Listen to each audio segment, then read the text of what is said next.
Hello மக்களே, இன்றைக்கி என்னென்னா கொஞ்ச நாளைக்கு முன்னாடி நம்ம சப்ஸ்கிரைபர் ஒருத்தர் வந்து இட்லி பொடி ரெசிபி பண்ணுங்கக்கா அப்படி சொல்லியிருந்தாங்க. அவங்களுக்காக தான் இந்த வீடியோ. நான் 2 கப் அளவுக்கு உளுந்தம்பருப்பு எடுத்துக்கிறேன். அதை நல்லா ட்ரை ரோஸ்ட் பண்ணிக்கோங்க. நீங்கள் ஆயில் எதுவும் சேர்க்க வேண்டாம், சேர்க்காமே வந்து ட்ரை ரோஸ்ட் பண்ணிக்கோங்க. கரிஞ்சிடவும் கூடாது. ஸோ வந்து பார்த்து ட்ரை ரோஸ்ட் பண்ணிக்கோங்க.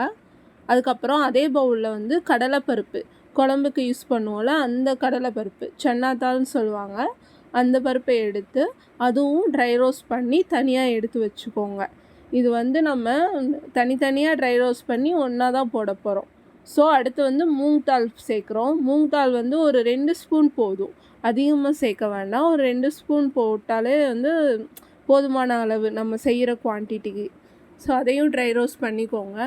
நெக்ஸ்ட்டு நம்ம அரிசி சேர்க்க போகிறோம். இப்போ அரிசி வந்து நீங்கள் இந்த அரிசி தான் போடணும் அப்படிலாம் இல்லை, நீங்கள் சாப்பாட்டுக்கு யூஸ் பண்ணுற எந்த அரிசி வேணால் போட்டு ட்ரை ரோஸ்ட் பண்ணி எடுத்துக்கோங்க. நான் வந்து ரெட் சில்லி எடுத்திருக்கேன், 15 நம்பர்ஸ் எடுத்திருக்கேன்.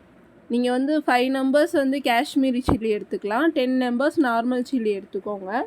அதுக்கப்புறம் 2 கட்டி பெருங்காயம்னு சொல்லுவாங்களா, அந்த கட்டி பெருங்காயம் சேர்த்து ட்ரை ரோஸ்ட் பண்ணிக்கிறேன். நீங்கள் நார்மல் பெருங்காயத்தூள் இருந்தால் அதையும் சேர்த்துக்கோங்க. இதுதான் போடணும்லாம் இல்லை எதுவுமே. ஸோ வந்து நீங்கள் கறி லீஃப் வந்து நான் வந்து ஒரு கைப்பிடி அளவுக்கு சேர்த்துருக்கேன். நீங்களும் அதே அளவுக்கு சேர்த்துட்டு நல்லா வறுத்து எடுத்துக்கோங்க. இது வந்து கரிஞ்சிடக்கூடாது, அது ரொம்ப முக்கியம். அடுத்து எள்ளு வந்து நல்லா சட்டி வந்து ஹீட்டாக இருக்கணும், அந்த டைமில் வந்து போடுங்க. அது ஒரு 2 நிமிஷமே வந்து இதாயிரும், வதங்கிரும். அதுக்கப்புறம் நான் நல்லெண்ணெய் யூஸ் பண்ணி கார்லிக் இருக்குல்ல, வெள்ளைப்பூடு, அதை நல்லா வறுத்து தனியாக எடுத்து வச்சுக்கிட்டேன். இது வந்து ஆறுச்சுன்னா நல்லா கிறிஸ்பியாக இருக்கும், அந்த அளவுக்கு இருந்தால் போதும். 1-2 வந்து கொஞ்சம் பச்சையாக இருக்க மாதிரி இருக்கும், நீங்கள் வந்து ஒரி பண்ணிக்க வேண்டாம். அது வந்து நீங்கள் எல்லாம் சேர்த்து அரைக்கும் போது பொடியாயிரும். ஸோ வந்து பயப்பட தேவையில்லை. இப்போ நம்ம எல்லாம் வறுத்து வச்சுருக்கோம் இல்லையா, அதெல்லாம் வந்து ஒரு மிக்ஸி ஜாரில் அது கொட்டணும். அதுக்கு முன்னாடி முக்கியமான விஷயம், நம்ம வறுத்தது எல்லாமே வந்து ஆறுனதுக்கப்புறம் தான் நம்ம வந்து சேர்த்துக்கணும்.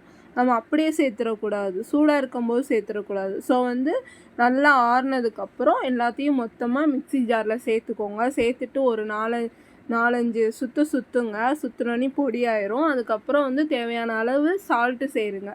சால்ட்டு சேர்த்துட்டு நல்லா மிக்சியில் கிரைண்ட் பண்ணுங்கள். நல்லா நமக்கு தேவையான கன்சிஸ்டன்சியில் வந்து அழகாக நமக்கு வந்து பொடியாகி வந்துடும். இது இட்லி, தோசை, ரைஸு கூட ஆயில் ஊற்றி சாப்பிடும்போது சூப்பராக இருக்கும். கண்டிப்பாக ட்ரை பண்ணுங்கள். ட்ரை பண்ணிவிட்டு எப்படி இருக்குன்னு கமெண்டில் சொல்லுங்கள். இந்த வீடியோ உங்களுக்கு பிடிச்சிருந்தா லைக் பண்ணுங்கள், சப்ஸ்கிரைப் பண்ணுங்கள்.